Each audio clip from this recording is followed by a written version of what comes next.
Hello साथीहरू, म बिहान उठेर मुख सुख धुन लागेँ अनि त्यसपछि म अब तरकारी बनाउँछु भन्ने सोचमा अब यसो तरकारी खोज तलास गर्न लागेँ। त्यसपछि म खाट आस्न पनि छ भन्ने सोचेर अब म यसो खाट आस्नतिर लागेँ।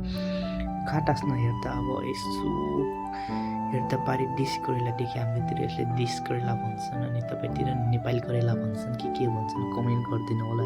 त्यसपछि म यो पक्न लागेँ। अब पक्ने भन्छन् कि टसार्न लागेँ। त्यसपछि आलु तिनवटा आलु लिएर म अब सब रेडी गराएर अब म ठिक छ अब म पकाउँछु भनेर अब यसो कराई कहाँ जस्तो अब कराई तेरो पालो अब तँलाई डोस्छु भन्ने सोचेर हेर्दा रहेनछ। अब म छक्क परेर यसो बाहिरतिर हेर्न गर्दा ल कराई त त्यहाँ डुब्की मारिरहेको रहेछ। अब यसो डुब्की मारिरहेको देखेर अब लक्खा भनेर अब म भित्रतिर लागेँ। अनि त्यसपछि अब कहाँ पकाउनु पऱ्यो भनेर हेर्दा डेक्ची देखेँ हामी। अब आउनुहोस् डेक्ची भनेर यसलाई डेक्चीलाई मैले माथि ल्याएँ। त्यसपछि अब एकछिन मैले भात दोसिसकेको थिएँ। अनि त्यसपछि अब हाम्रो ग्यास दुईवटा बल्दैन कि दुईवटा बलेपछि एउटा मरिहाल्छ, त्यही भएर भात पाक्यो। अनि त्यसपछि अब म त्यसैमा अब तरकारी बनाउँछु भनेर अब त्यसैमा दोसेँ अब तरकारी। अब त्यसमा दोसिसकेपछि अब के हाल्छन् थाहा छ हजुरलाई। अब प्याज स्याज हालेँ अनि सब तरकारी अब हालेर अब म चलाएँ नि त्यसलाई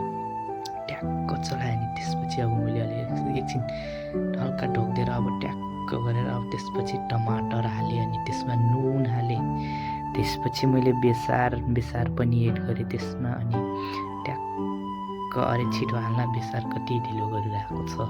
अनि बेसार सेसार हालेर अब मैले अब यसलाई ट्याक्क मिठो बनाउँछु भनेर अब यसलाई एकछिन ढोकिदिएँ भनेको त्यसपछि ऐनामा हेर्दा ओहो को हिरो भन्ने देखेँ। अनि त्यसपछि म यसो हेर्न लाग्ने तरकारी त अब फेरि तरकारी चलाउनु जानु पऱ्यो नि। तरकारी चलाएँ यस्तो भएको रहेछ। अब मैले बनाएको तरकारी अब के गर्नुहुन्छ यस्तै छ। अनि त्यसपछि पानी हालिदिएर अलिकति ढोक्दैछु यसले पाक्छ भन्ने कुरा हजुर थाहा। अनि त्यसपछि बाहिर जाँदा त्यो भाइले त ऐना हेर्दै हाँसिरहेको रहेछ।